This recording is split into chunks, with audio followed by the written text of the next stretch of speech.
할렐루야. 오늘 전도서 7장 1절에서 14절 말씀을 중심으로 지혜자로 살라라고 하는 제목으로 함께 은혜를 나누기를 원합니다. 오늘 본문에서 이 솔로몬은요, 이 지혜자와 우매한 사람을 비교하면서 대조하면서 지혜로운 사람이라고 권면하고 있습니다. 저와 여러분들이 이 세상을 살아가면서 우매한 자가 되지 않고, 여러분 오늘 이 말씀을 들음으로 인해서 여러분의 기도 제목이 참 지혜자로 사시는 저와 여러분들 되시기를 주님의 이름으로 축복합니다. 구약 성경을 구분하는 가운데요, 이 지혜서라고 하는 그런 구분이 있습니다. 그래서 이 지혜서라고 하는 책의 구분에는 세 권이 포함되는데요, 욥기와 잠언 혹은 전도서까지 이 세 권이 포함되는데, 이 책들에서는요, 이 사람이 어떻게 삶 속에 살아가면서 행복을 경험하게 되는지, 또 그리고 사람이 살아가면서 여러 가지 어려움에 부딪히게 되는데, 그런 난제들을 푸는 열쇠로서 지혜가 어떤 위치를 차지하고 있는지를 이 욥기, 잠언, 전도서에서 우리에게 지혜를 제공하고 있습니다. 그러면 이 세상의 지혜 서적들과 성경에 있는 지혜서들을 우리가 어떻게 구분할 수 있을까 생각을 해보면은요, 먼저 이 성경에 있는 지혜서들은요, 그 특징이 뭐냐면 그 지혜가 하나님께로부터 온 것이다, 이렇게 강조하고 있습니다. 그러면서 그 지혜는 지혜의 근본이 곧 하나님을 경외하는 것이다, 이렇게 그 바탕에 이런 지식을 깔고서 기록을 하고 있는 것이고요. 또 세상에 있는 지혜 서적들은요, 인간의 머리로 짜낸 지혜이고, 그 지혜는 누구에서부터 나오느냐? 사람으로부터 나오는 어떤 술수와 권모 술수를 이야기하고 있는 그런 내용입니다. 지혜서인 이 잠언과 전도서는요, 이 BC 10세기경에 솔로몬이 왕위에 있을 때에 쓰여진 그런 책인데요. 솔로몬은 아버지 다윗을 이어서 이스라엘의 왕이 되죠. 그리고 왕이 되어서 첫 번째로 한 일이 기브온이라고 하는 산당에 올라갔고, 거기서 1,000번의 번제 제사를 드리게 되는데요. 그러자 하나님께서 그 번제를 받으시고 솔로몬에게 나타나서 내가 무엇을 줄까? 네 마음에 원하는 것을 좀 얘기해라, 이렇게 하면서 백지수표를 주지 않습니까? 그러자 이제 솔로몬은 이렇게 말합니다. 나는 작은 아이라 출입할 줄 모르니 백성을 잘 재판할 수 있도록 듣는 마음을 허락하여 주옵소서, 이렇게 요청을 합니다. 그래서 하나님 마음에 이 요청이 합한 바가 되어서 하나님께서는 그에게 지혜롭고 총명한 마음을 주실 뿐만 아니라 솔로몬이 구하지 않는 부와 영광과 장수까지도 보너스로 덤으로 주셨던 것을 우리가 성경에서 볼 수가 있는데요. 실제적으로 솔로몬에게 이 하나님의 놀라운 지혜가 임하였고, 또 그로 인해서 온 사방의 사람들이 그 지혜를 듣기 위해서 찾아오게 되었고, 또 잠언은 이 솔로몬은요, 이 잠언 3,000개 정도의 이 잠언서를 기록하면서 오늘날 지혜의 왕으로 등극하고 있는 것을 보게 되는데요. 특별히 오늘 살펴보니 전도서는요, 이 솔로몬이 노년에 쓴 책으로 이 솔로몬의 유언집과도 같은 책인데요.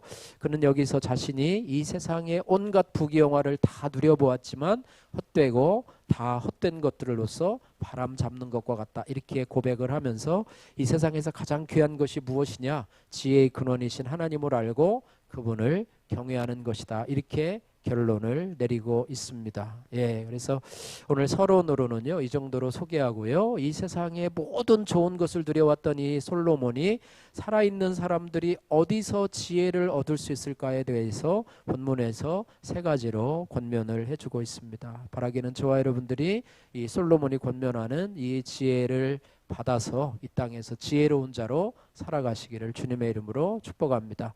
첫 번째는 1절에서 4절 말씀에 보면은요, 초상집에서 지혜를 얻으라, 이렇게 말씀하고 있고, 두 번째는 5절에서 10절 말씀에 책망에서 지혜를 얻으라, 책망에서 지혜를 얻으라.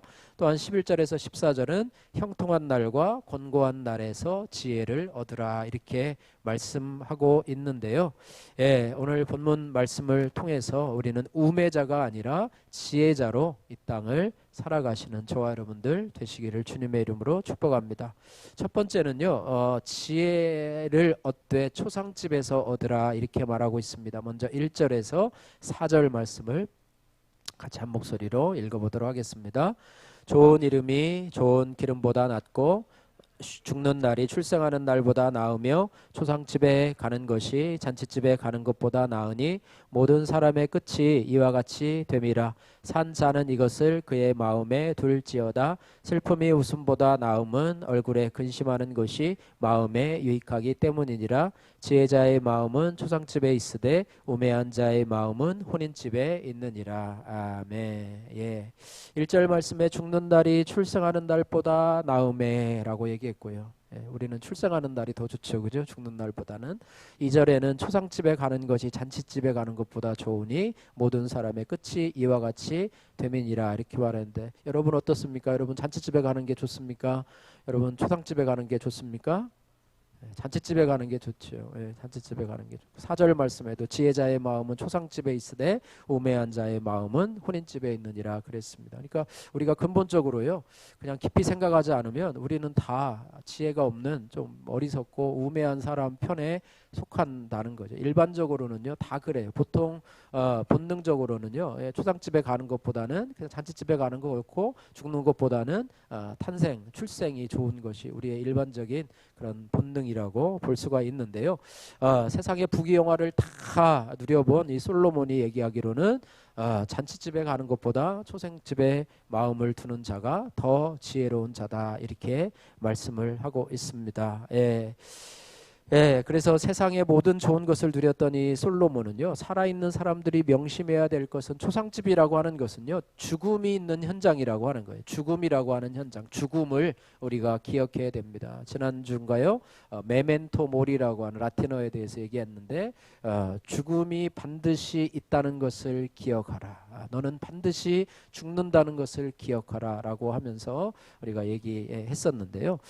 세상의 부와 명성을 가진 사람들도요, 결국에는 죽음을 맞이하게 되는데 이것을 간접적으로 느낄 수 있는 것이 초상집입니다. 예, 초상집이에요. 요즘은 뭐 예전에는 집에서 초상을 치르고 뭐 한 사흘 정도 초상을 치르고, 요즘은 장례식장 가서 잠깐 있다가 오긴 했는데, 옛날에는 초상을 치르면은요, 뭐 천막을 치고 뭐 거기에 뭐 하고 어렸을 때는 보니까 동네에 뭐 상여를 메고, 뭐 그것이 막 저에게는 막 부담이 돼서요. 초등학교 때는 그것이 막 스트레스가 돼가지고 밤에 막 자기 전에 막 꿈속에 나타나고, 막 그런 뭐 초상 이렇게 뭐 상여 이렇게 매는, 또 거기에 이렇게 뭐 딸랑딸랑하고 막 그러잖아요. 그런 것들이 이게 죽음이 좀 두려웠던 모양입니다. 믿음이 없으니까.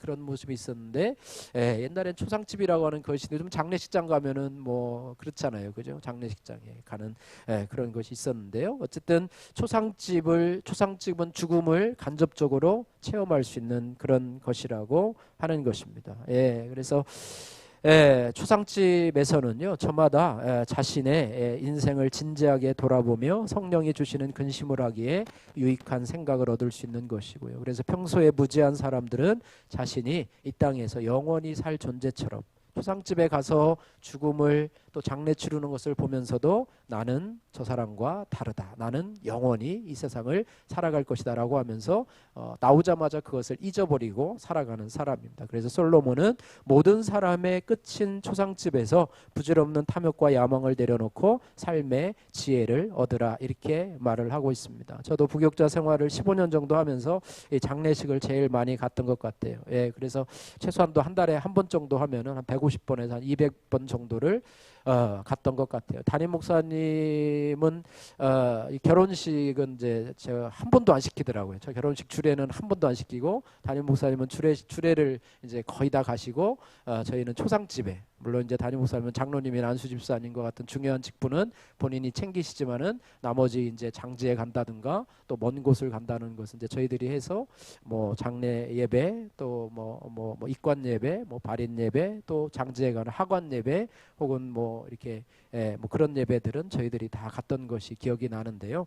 어쨌든 그런 많은 경험들을 하면서 우리가 죽음을 간접적으로 많이 경험을 해봤는데요. 전북대 의대 교수인이 김영태 교수님은 오늘 본문 7장 2절 말씀을 묵상하면서 그의 블로그에서 이렇게 글을 기록을 합니다. 제가 읽어드릴게요. 나이가 드니 상갓집에 조문을 가야 하는 일들이 많아졌습니다. 특히 교회에서 맡은 직분 때문에, 아마 교수님인데 아마 교회 직분을 맡으셨나 봐요. 장례위원이나 뭐 이런 건가 봐요. 직분 때문에 조문을 가는 일이 더욱 많아졌습니다. 초상집에 가서 조문을 하는 일을 통해 인생을 돌이켜보게 됩니다. 전도서의 저자 솔로몬은 전도서 7장 2절 말씀에 초상집에 가는 것이 잔치집에 가는 것보다 나으니 모든 사람의 끝이 이와 같이 됨이라. 산자는 이것을 그의 마음에 둘지니라 말하고 있습니다. 그 말이 맞습니다. 잔치집에서는 크게 감동이 되는 일은 없습니다. 그러나 초상집에서는 한 인생의 시작과 종말, 그리고 그 과정을 통해서 나에게 주어진 남은 시간들의 삶을 어떻게 살아야 될지를 생각하게 되어서 잔치집에 가는 것보다 훨씬 더 유익한 시간이 되는 삶입니다. 물론 유족과의 슬픔을 나누는 일이 가장 중요하지만 조문을 가는 나에게는 그런 유익한 시간이 되는 셈입니다. 삶에 대해서 더 진지하게 생각하고 흩어진 마음을 다시금 추스리는 시간, 기회의 시간들이 됩니다. 인간 개개인에게 주어진 한정된 시간에 우리는 어떻게 살아야 하는지를 늘 고민하고 살아야 할 필요가 있습니다. 인생은 짧고 시간은 빠르기 때문입니다. 인생을 심각하게 살자는 뜻은 아닙니다. 인생을 어둡게 살자는 것도 아닙니다. 인생을 답답하게 살자는 것도 아닙니다. 보다 인생을 신중하게, 또 보다 인생을 밝게, 보다 인생을 현명하게 살자는 뜻입니다. 이렇게 이야기를 했습니다. 그래서 초상집에 가는 것이 잔치집에 가는 것보다, 이제 요즘 봄이 되면 이제 겨울이 되면 초상집에 가는 일이 많고, 봄이 되면 이제 잔치집에, 결혼식집에 갈 일이 많이 있는데요.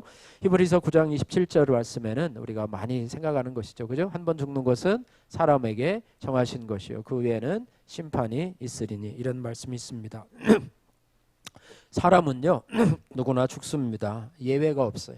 세상의 부귀영화를 누리고 싶어 했던, 불로초를 구하려고 했던 이 진시 왕제도, 또 피라미드를 통해서 미이라로 만들어서 영원히 천년만년 살고자 했던 이스라엘의 이 애굽의 왕들도 죽음의 세상에서 사라졌지요. 죽음은 이렇게 누구에게 다가오는데 인간에게 닥쳐진 순명이기 때문입니다. 하지만 분명한 것은 그 후의 일이라고 하는 거예요. 그래서 그 후에는 심판이 있으리니 라는 말씀입니다. 사람들은요 이 말씀을 듣고 죽었으면 그만이지 무슨 심판이 있단 말인가 라고 의아해 할 것입니다. 무지한 사람들은요 죽음 이후의 일은 잘 모르니까 죽으면 모든 것이 사라지고 평안한 상태가 될 거로 생각합니다. 그래서 사람들은요 믿음과 믿음에 관계없이 그냥 이제는 고통당하다가 이제는 그냥 뭐 좋은 곳에 가서 계시겠구나, 그죠? 뭐 명복을 빕니다. 뭐 좋은 곳에 가서 편히 쉬소서, 뭐 이렇게 하면서 그냥 아무런 상관없이 심판이라는 것보다는 그냥 죽으면 그냥 편히 쉬는 것으로 그렇게 생각을 합니다. 어떤 사람들은요 우리가 죽음 이후의 심판을 말하면 당신은 죽어보지도 않았으면서 어떻게 감히 죽음 이후의 일을 아느냐, 건방지다라고 오히려 우리를 막 꾸짖고 책망하는 경우도 있습니다. 우리가 다 경험해보지 않아도요 알 수 있는 것이 있습니다. 여러분 남극에 가보지 않은, 여러분 남극에 뭐가 있습니까? 펭귄이 있지요. 어저께도 동물의 왕국에서 펭귄을 보았는데요. 여러분 남극에 펭귄이 있는 사실을 여러분 가보아야 믿습니까? 아니면 책을 통해서, 아니면 여러분 영상을 통해서, 그죠? 알 수 있습니까? 그죠? 여러분 미국에, 저도 아직 못 가봤는데, 그죠? 미국에 요즘에 많이 가는데 미국에 안 가보고서도 미국 있는 것을 알잖아요. 그죠? 요즘에 뭐 튀르키예, 뭐 시리아에 여러분 지진이 난 것, 그것에 많은 사람들이 지금 매몰당하고 죽고 있는 것 여러분 알잖아요. 그래서 오늘 헌금을 하는 것도 왜 헌금을 합니까? 믿어지지 않는, 가보지 않았는데 어떻게 그 사실을 믿어요? 뭐 뉴스에서 나오고 방송을 통해서 나오고 하니까 믿고, 또 그것을 통해서 믿음의 결과로 우리가 거기에 물질을 보내고, 그죠? 하는 것도 다 마찬가지라고 생각이 되는 것이죠. 성경의 죽음 이후의 세계와 심판에 대해서도요 성경이 그렇게 언급을 하고, 정말로 많은 곳에서 죽음은 끝나는 것이 아니다, 죽음 이후에는 심판이 있고 하나님께서 산자와 죽은 자를 심판하러, 우리 맨날 사도신경에서 고백하잖아요. 그런 것을 있고요. 언급을 하고 있습니다. 그런데 믿고 안 믿고는 각자 개인의 믿음에 달려 있습니다. 세상에 나라가 있고 세상에 그런 곳이 있는 것은 믿으면서 이 성경에 나오는 죽음 이후에 그런 심판에 대해서, 천국과 지옥에 대해서는 믿지 않는다고 하는 것은요 할 수 없어요. 각자의 믿음의 분량이기 때문에 그렇다고 하는 것입니다. 그래서 바라기는 저와 여러분들이 하나님 안에서 믿음 있는 자로 이 땅을 살아가시되 죽음 후의 심판까지도 이 땅에서 준비하며 믿음으로 살아가시는, 그래서 죽음을 잇대어 살아가는, 또 영원을 잇대어 살아가는, 나는 이 땅에 영원히 살 존재가 아니다, 그죠? 나는 나그네로 왔는데 왜 여기에 주저앉게 되었는가? 우리는 나그네와 같은 사람이에요. 이 땅에서 나그네로 살다가 하나님께서 우리를 불러주실 때에 우리의 본향으로 가는 것이죠. 그죠? 영원히 살 존재가 아니에요. 그래서 우리가 이 땅에서 이 땅에 영원히 살 존재라면 이 땅에 건물을 세우고 또 이 땅에 많은 것들을 행하면서 이 땅을 존중하며 살겠죠. 그러나 우리가 살아갈 세상은, 이 땅은요, 우리가 어머니의 뱃속에서 잠시 있는 10개월 정도의 시간밖에는 되지 않아요. 그래서 잠시 있다 가는 세상이기 때문에 우리가 영원을 준비하며 살아가고, 우리가 하나님께서 우리에게 은혜를 주셔서 영원을 사모할 수 있는 마음을 주시고 또 예수님을 통해서 우리에게 믿음을 주셨기 때문에 우리가 이 땅을 살아가면서 하나님 나라 확장을 위해서 또 그리스도의 몸된 교회를 세우는데 우리가 살아가야 되겠고, 우리의 시간과 물질과 우리의 달란트를 하나님 나라를 위해서 사용할 수 있다면, 할렐루야, 우리의 보물을 땅에 쌓아두는 것이 아니라 하늘을 위해서 쌓아둘 수 있다면 이것이 우리에게 복된 것이고, 이것이 믿음으로 죽음을 준비하는 우리 성도들의 모습이라고 생각이 됩니다. 여러분, 잔치집에 가서 그냥 호쾌하게 뷔페 음식이나 얻어먹고 오는 그런 것이 아니라, 초상집에 가서 여러분 갈 수 있다면 여러분 하관하는 곳에 가서, 여러분 요즘에는 이렇게 많이 하는, 요즘에는 화장터에 가서 이렇게 하는 경우가 많은데 옛날에는 그렇잖아요. 그죠? 예전에는 그냥 땅에다가 파서 또 관을 그대로 묻는 데도 있고 또 탈관을 해서 또 이렇게 하는 경우도 여러 가지들이 있더라고요. 그래서 그걸 보면서 또 거기에다가 또 식구들이 취토라고 그러죠. 흙을 이렇게 뿌리면서 또 이렇게 하는 그런 과정들을 통해서 나도 그 주인공이 될 것이다라고 하는 그런 것들을 바라보면서 지혜를 얻기를 주님의 이름으로 축복합니다. 여러분 적용해 보십시오. 나는 장례식장에 가서 어떤 생각을 주로 많이 하십니까? 또 적용해 보십시오. 나는 평소 내 인생의 끝을 생각하면서 나의 욕심과 미움을 내려놓습니까? 아니면 이 땅이 영원히 살 거라고 생각하면서 이 땅에 미련을 두고 살아가십니까? 여러분 적용해 보시기를 바라고요. 두 번째로 솔로몬은 책망에서 지혜를 얻으라, 이렇게 우리들에게 권면을 합니다. 오늘 5절 말씀 같이 한번 읽어보도록 하겠습니다. 5절, 지혜로운 사람의 책망을 듣는 것이 우매한 자들의 노래를 듣는 것보다 나으니라. 6절도 같이 한번 읽어볼까요? 6절, 우매한 자들의 웃음소리는 손 밑에서 가시나무가 타는 소리 같으니 이것도 헛되도다. 아멘. 지혜로운 사람의 책망을 듣는 것이 우매한 자들의 노래를 듣는 것보다 나으니라, 이렇게 해요. 우리는 책망 듣는 것을 참 싫어해요. 우리들 아이들은 잔소리라고 얘기를 하죠. 부모님이 뭐라고 그래도 잔소리, 선생님들이 뭐라고 그래도 잔소리라고 생각해서 모든 것을 잔소리로 여기는 세대, MZ세대들 되어 있습니다.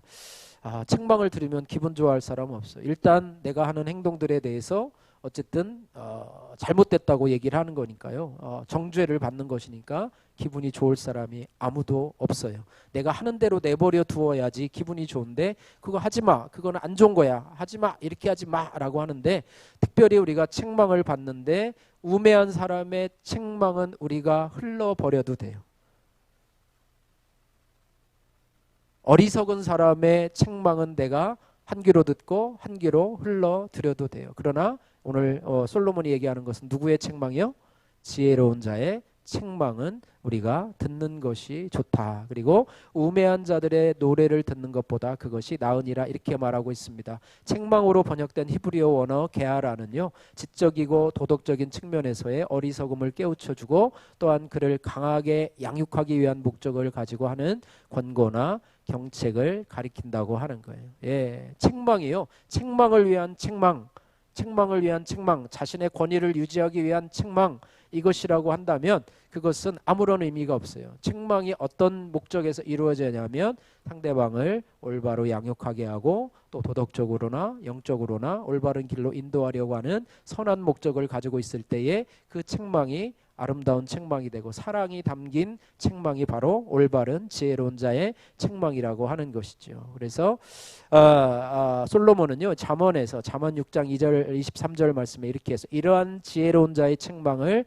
생명의 길이라, 이렇게 말씀을 해주고 있습니다. 반대로 우매한 자의 노래는요, 일시적으로는 듣는 자의 마음을 들뜨게 하고 혼잡하게 하는 문자적 의미로서의 노래를 뜻하는 것으로 볼 수도 있지만은요, 여기에서는 어떤 것을 얘기하냐면 위로는 위로인데 거짓 위로, 위로를 주는 것 같은데 아니야. 속을 보니까 아니야. 페이크라고 그러죠. 속임수라고 그러죠. 위로를 주는 것 같은데 왠지 빈정거리는 것 같아. 뒤로 돌아서 보면 기분이 나빠. 격려 같긴 한데 형식적인 격려, 그죠? 높은 사람이 아랫사람을 대하듯이 하는 격려 의미를 표함하는 그런 것으로도 볼 수가 있습니다. 그래서 전도자는요, 이 우매한 자의 노래로 비유된 이 듣기 좋은 말을 경계하도록, 내 귀에 달콤하고요 듣기는 좋아요, 그런데 그것이 내 삶에 도움이 되지는 않습니다. 예, 그래서 전도자는 이런 말을 경계하도록 교훈을 하고 있습니다. 여기서 말하는 지혜자의 책망은요, 해 아래 인생의 지혜로서의 책망이 아니고요. 그죠? 뭐 맹자, 뭐 유교 사상, 뭐 맹자나 뭐 공자나 뭐 무슨 뭐 도덕경을 가지고 이렇게 훈계하는 어떤 인간적인 지혜자로서의 권면이 아니고요. 진리의 말씀을 통한 지혜를 의미하고 있습니다. 그래서 디모데후서 3장 16절에는 성경의 네 가지 기능에 대해서 말씀하고 있는데요. 모든 성경은 하나님의 감동으로 된 것으로, 한번 따라해 보세요. 교훈과 책망과 바르게 함과 의로 교육하기에 유익하니. 할렐루야. 성경은 하나님의 지혜고요, 하나님의 진리의 말씀인데 네 가지 기능이 있습니다. 그래서 교훈과 책망과 바르게 함과 의로 교육하는 그런 우리에게 유익을 주는 말씀인데요. 여기서 책망은요, 복음이 아닌 엉뚱한 것을 따르는 사람들을 향한 그런 말이 바로 책망이지요. 이단들의 잘못된 교훈을 따르는 사람들, 또 세상의 거짓 선생들의 속임수에 넘어가는 사람들을 바른 복음으로 인도하시기 위해서 하는 말이 바로 책망이에요. 그 길은 잘못된 길이야. 그 길로 가지 마. 그 사람들의 말을 들으면 멸망의 길로 가, 사망의 길로 가. 그래서 너는 이 말을 듣고 돌이키고 생명의 길로 와야 돼라고 하면서 그릇된 길로 가는 사람들을 권면하는 말인데요. 그것을 통해서 받아들이는 사람들은 생명의 길로 돌아올 것이고, 그것을 하찮게 여기고 우습게 여기는 사람들은 자신들이 원래 가던 사망의 길로, 자기들이 듣기에 좋은 말, 달콤한 말, 거짓 위로와 또 거짓 격려의 말을 듣고 그것을 따라가며 멸망의 길로 가게 될 것입니다. 그래서 바르게 함이라고 하는 것은요, 성도들을 올바른 진리의 길로 인도하는 것, 사람을 올바른 길로 인도하는 것, 이것을 의미하고 있습니다. 그래서 솔로몬은 성경의 지혜를 깨달은 지혜로운 사람들의 권면을 잘 받아들이고 수용하는 것이 지혜를 따라가는 생명의 길임을 말씀해 주고 있습니다.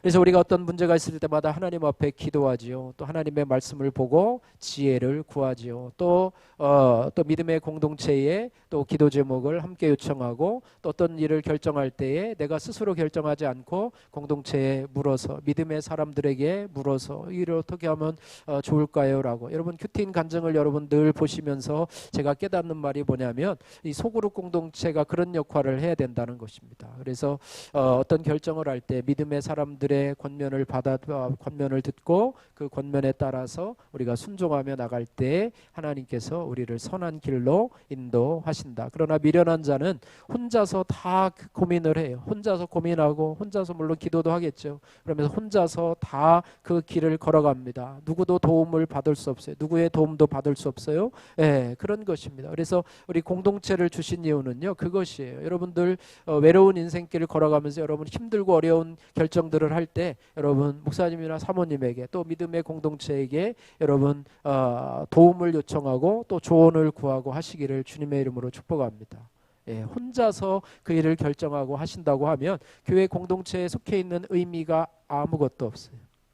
실패하고 나서 나중에 와서 이 어떻게 하면 좋아요? 라고 할 수밖에 없는 그런 상황이 우리에게 올 수밖에 없다는 것입니다. 그래서 우리가 함께 이 일을 격려하면서 특별히 책망에서 지혜를 얻는 저와 여러분들이 되시기를 주님의 이름으로 축복합니다. 적용해 보시기를 바랍니다. 나는 책망하는 말과 칭찬하고 격려하는 말들 중에 어느 것을 듣고 말하기를 좋아하십니까? 나는 혼자 결정하는 독분장군입니까? 아니면 믿음의 공동체에 묻고 함께 기도를 요청하는 사람입니까? 여러분 적용해 보시고요. 함께 가시는 그런 여러분 되시기를 주님의 이름으로 축복합니다. 세 번째, 오늘 솔로몬이 저와 여러분들에게 요청하는 지혜의 말씀은요, 형통한 날과 곤고한 날에 지혜를 얻으라, 이렇게 말씀하고 있습니다. 오늘 본문 14절 말씀 같이 한번 읽어보도록 하겠습니다. 형통한 날에는 기뻐하고 곤고한 날에는 되돌아보아라. 이 두 가지를 하나님이 병행하게 하사 사람이 그의 장래일을 능히 헤아려 알지 못하게 하셨느니라. 아멘. 예. 형통한 날에는 어떻게 하라고요? 기뻐하고. 할렐루야. 곤고한, 뭐 당연하죠, 그죠? 형통한 날에는 기뻐하고 곤고한 날에는 어떻게 하라고요? 되돌아보아라. 그리고 이 두 가지를 하나님이 병행하게 하사 사람이 그의 장래일을 능히 헤아려 알지 못하게 하셨느냐. 형통한 일이 오면 그 다음에 곤고한 일이 오고, 곤고한 일이 끝나면 형통한 일이 오고, 형통한 일이 끝나면 곤고한 일이 오고, 이렇게 규칙적으로 오면 아, 이거 끝난 다음에 바로 좋은 일 오겠구나, 조금만 참으면 되겠다, 그러는데 막 섞여서 와요. 어떤 때는 곤고한 일이 막 서너 개 겹쳐서 오는 일도 있고, 어떤 때는 그냥 형통한 때만 오기도 하고, 이것이 막 랜덤으로 막 섞여서 와가지고 정신이 없는 거예요. 이게 도대체 하나님에 대한, 나는 형통한 일만 구하고 있는데 하나님 형통한 일만 주는 게 아니라 때로는 공고한 일도 있고 그래요. 지난주에 제가 몸이 아파가지고요, 도대체 이유를 알 수가 없는 거예요. 제가 뭐 주일날 무슨 뭐 일도 많이 안 했는데 갑자기 수요일날 밤부터 이상하게 허리가 아프더니 이쪽으로 누워도 여기가 아프고, 이쪽으로 누워도 여기가 아프고, 그래가지고 잠을 설치고 새벽에 깼는데 양말을 신지를 못하겠네. 다리를 못 들겠는 거예요. 그래가지고 4시 한 3시 한 30 몇 분쯤에 카톡을 보내서 오늘 새벽 기도는 쉽니다. 그래가지고 그렇게 앉아 있다가 이제 집사람도 이제 그냥 제가 태워줬는데 이제 그냥 가라고 하고 누워 있다 보니까 안 되겠어요. 그래서 곰곰이 하다가 한의원으로 갈까 정형외과로 갈까 고민을 하다가 하나님 인도해 주시는 정형외과로, 사람이 없는 정형외과, 빨리 치료받는 것들 좋아하거든요, 제가. 그래서 1시간 기다리는 걸 제가 싫어해요. 그래가지고 사람이 없는 그 정형외과를 가자마자 이렇게 치료를 받고 주사 맞고 물리치료하고 이렇게 하고, 또 오후에도 또 이제 또 가서 이제 했는데, 또 오후에도 또 사우나 가서 또 참으면 좋을까, 성령 인도하심을 주셔서 했는데, 그 다음 날이요 감쪽같이 다 나왔어요. 할렐루야. 아픈데도 이유를 잘 모르겠는 거예요. 왜 이렇게 몸이 아프고 쑤신지 막 아프고 너무 통증이 심했는데 그 다음 날은 또 씻은 듯이 낫고. 그래서 그런 이들을 보면서 참 곤고한 날과 형통한 날을, 또 건강을 주신 하나님 앞에 감사하고, 또 앞으로 또 일들도 해야 되는데 하나님이 또 건강함을 주셔야 되는데 뭐 이런 기도도 하면서 오늘도 또 나오면서 어저께부터 또 두통이 또 있는 거예요. 그래서 저는 두통이 거의 없거든요. 그런데 두통이 있어서 두통약을 또 먹고 하나님 앞에 또 기도하며 하나님 또 건강함을 또 회복해 달라고 늘 이렇게 기도하면서 살아야 되는 것이 저와 여러분의 삶이 아닌가 싶습니다.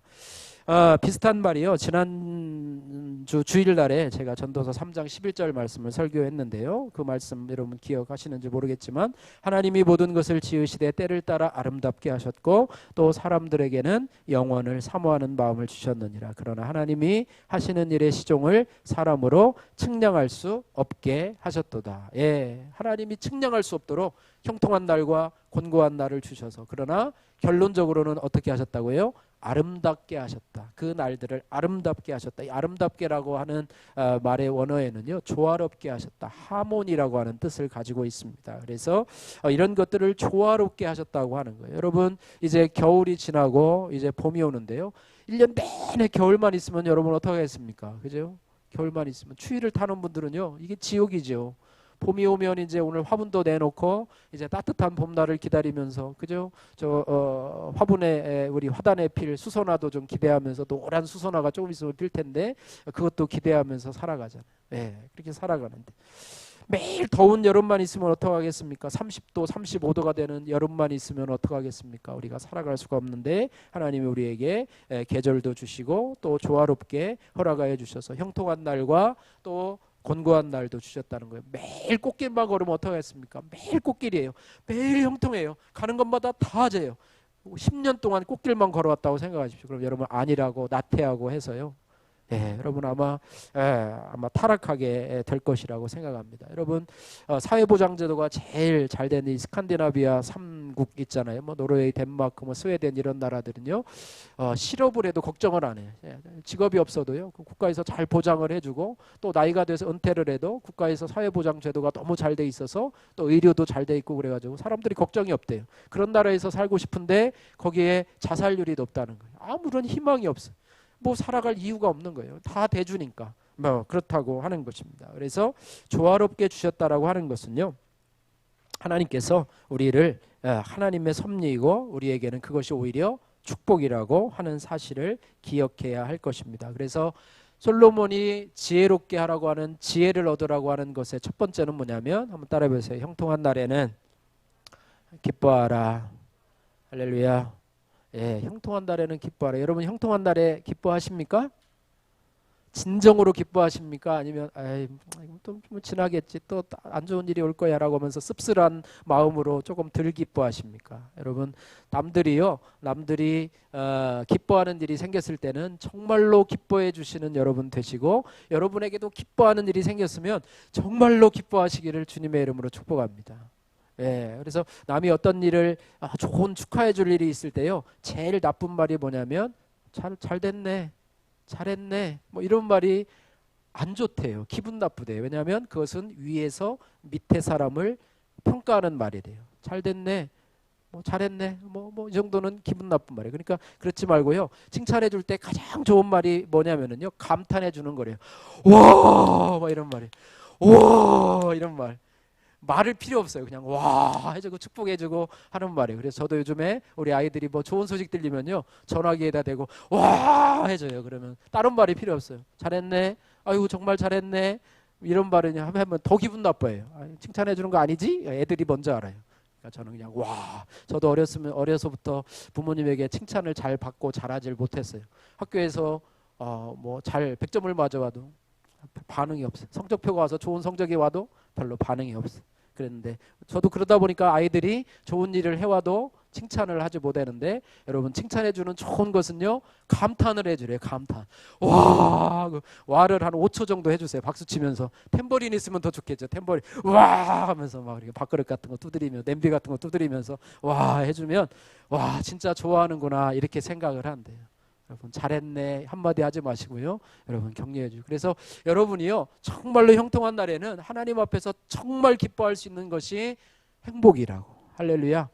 그 누릴 수 있는 것도 행복이에요. 물론 잠시겠지만 어쨌든 여러분 기뻐하시고, 여러분 축복하시면서 여러분 가서 가족끼리 맛있는 밥도 사 먹고 외식도 하시고 정말로 축하해 주시고 선물도 서로 사주고 하면서 기뻐해 주시는 것, 이것이 행복이라고 하는 것, 이것이 참으로 지혜로운 사람이라고 하는 것을, 형통한 날에도 기뻐하지 못하는 사람이 있어요.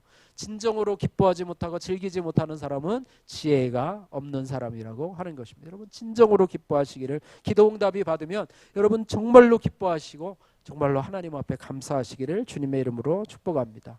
또한요, 권고한 날에는 어떻게 하라고요? 권고한 날에는 자신을, 오늘 14절 말씀 한번 따라해 보세요. 권고한 날에는 되돌아보아라. 할렐루야. 예, 권고한 날에는 우리가 주로 우리 본능적으로 권고한 날은 어떻게 합니까? 하나님이 내가 원하는 대로 안 해주고 내가 뜻대로 되지 않으면 여러분은 어떻게 합니까? 주로 하나님을 원망하고 불평하고 좌절하고 절망하고, 역시 나는 안 되는 사람인가 봐 라고 하면서 하나님 앞에 자꾸 작아지고 하나님 원망하고 불평하는데요, 권고한 날에 지혜를 얻는 사람은 뭐냐면 자신을 돌아보라. 다시 한번 따라해 보세요. 권고한 날에 되돌아보아라.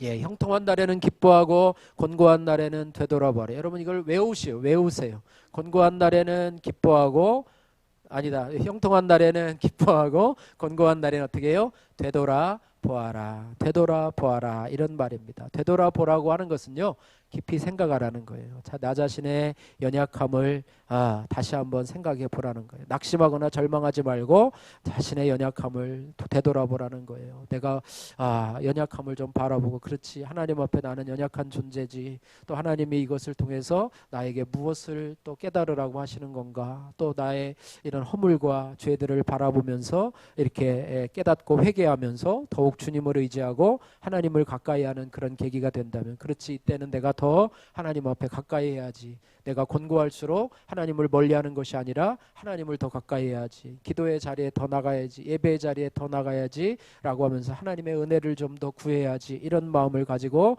간다면 이것이 바로 권고한 날에 우리가 지혜자로 살아가는 그런 방법이라고 하는 것입니다. 그래서 야고보서 5장 13절 말씀에도요, 똑같은 말씀이 있어요. 야고보 사도도 이런 말을 했어요. 한번 따라해 볼까요? 너희 중에 고난당하는 자가 있느냐? 그는 기도할 것이요. 그러니까 되돌아보면서 기도하라는 것입니다. 되돌아보면서 뭐 가서 뭐 딴짓하라는 게 아니고요. 되돌아보면서 뭐 하라고요? 기도하라는 거예요. 여러분 공고한 일 있을 때는요. 여러분 기도의 자리에 나오시길 바랍니다. 할렐루야. 더 기도해야 할 때가 곤고한 날에 기도해야 됩니다. 또 따라해 보세요. 즐거워하는 자가 있느냐? 그는 찬송할지니라. 할렐루야.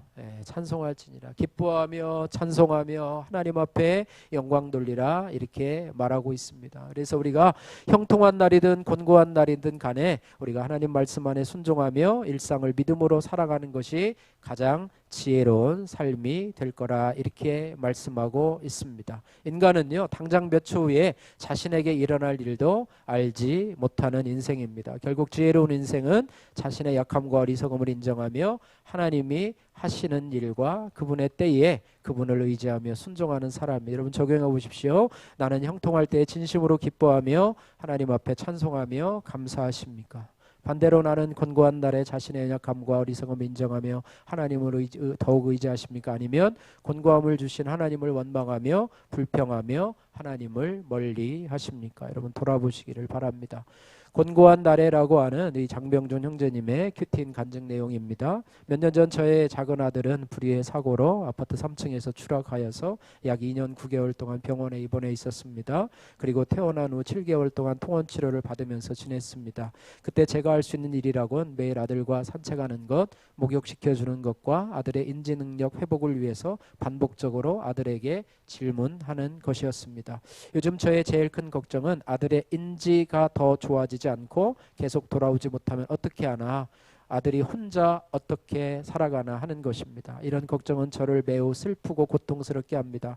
그러나 오늘 13절 말씀에 슬픔이 웃음보다 나음은 얼굴에 근심하는 것이 마음에 유익하기 때문이라고 하는 전도서 말씀에 위로를 받습니다. 아들의 사고 이후에 세상 모임을 나가는 등의 즐거움은 거의 사라졌습니다. 퇴근 후에도 아들의 산책과 목욕은 제가 책임져야 되기 때문에 사람들도 시간이 맞지 않는 저를 더 이상 찾지 않습니다. 처음에는 나 자신이 낙동강 오리알처럼 여겨져 외롭기도 하고 이제 무슨 낙으로 사나라는 생각에 우울하기도 했습니다. 그러나 교회 소그룹 모임이 저에게 큰 힘과 위로가 되어 주었습니다. 그리고 어느덧 저에게도 퇴임을 준비해야 되는 시기가 찾아왔습니다. 돈의 그늘 아래에 퇴직하면 이제 뭐로 벌어서 먹고 살아야 되나 하는 근심이 되었습니다. 그러나 공동체 소그룹 모임에서 먼저 실직한 분들의 이야기를 미리 들어둔 것이 제게는 예방주사처럼 느껴집니다. 또 주님이 그날 주시는 말씀으로 앞으로의 시간도 공동체와 함께 지혜의 그늘 아래 통과할 수 있으리라고 믿습니다. 작은 아들의 사고로 곤고한 날을 지내며 제가 할 수 있는 것이 아무것도 없음을 깨닫게 하시고